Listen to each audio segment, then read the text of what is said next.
Monsieur le Président. Alors, Mesdames et Messieurs les conseillers régionaux, personne ne doute de nos jours que la recherche scientifique fondamentale et appliquée, ainsi que ses développements, sont des préalables indispensables à la relance économique et à la restauration de la puissance française.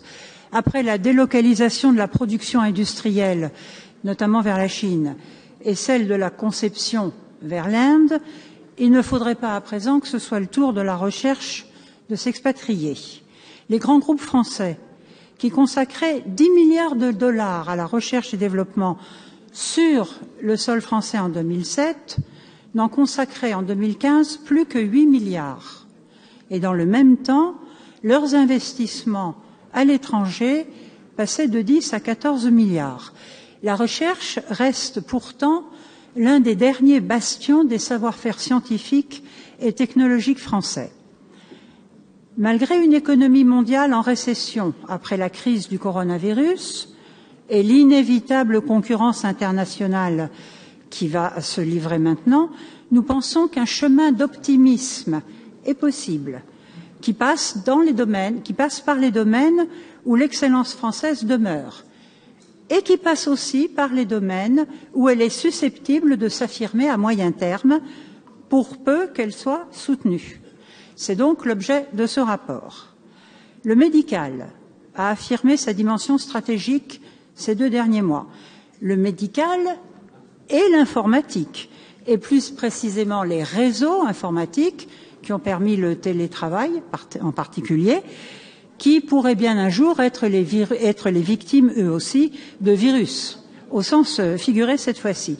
Ces 2 domaines doivent être priorisés, quoi qu'il en coûte. Le chemin d'optimisme passe aussi par les domaines où l'excellence française est toujours reconnue.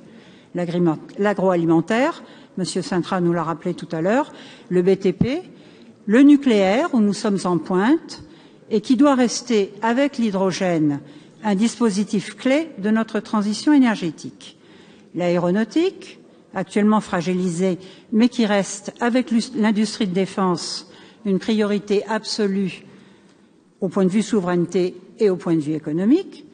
2 autres domaines, enfin, où la France peut maintenir et conforter son excellence, les filières du luxe et du tourisme, qui, s'ils paraissent plus frivoles, ont un poids économique majeur.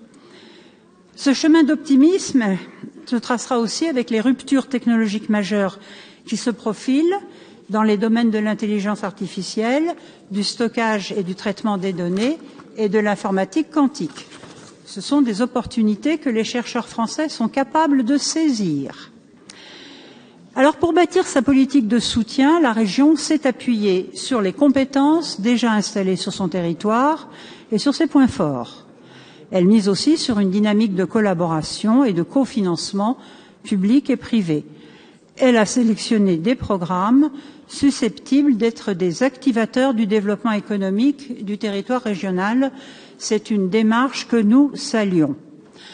Les 2 programmes qui font l'objet de conventions qui nous sont soumises aujourd'hui sont des exemples et ils sont riches de promesses à court et moyen terme. Biomédicaments, qui travaillent sur des anticorps thérapeutiques, notamment dans le traitement de maladies dues à des infections virales, qui vient à point pour favoriser la transition de nos entreprises pharmaceutiques, et le programme Cosmétosciences, qui a pour ambition légitime de faire de la région le pilote de l'innovation en cosmétique. Je veux aussi rappeler que la France est numéro 1 mondial du BTP. Alors aujourd'hui, le secteur semble en panne, mais il redémarrera très vite au niveau mondial, d'autant plus qu'il sera couplé avec des innovations qui l'amplifieront, comme les matériaux composites, qui sont l'objet du programme MATEX.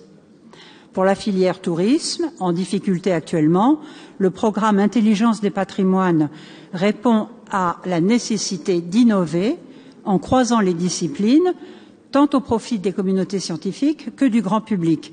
Et le projet La Grande Promenade numérique, c'est-à-dire la visite augmentée de Chambord, constitue un projet majeur.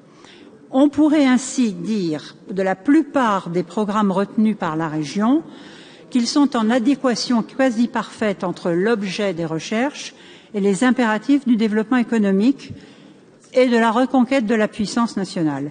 Nous nous en félicitons et nous approuvons le programme Ambition Recherche et Développement du Centre Val de Loire. Je vous remercie.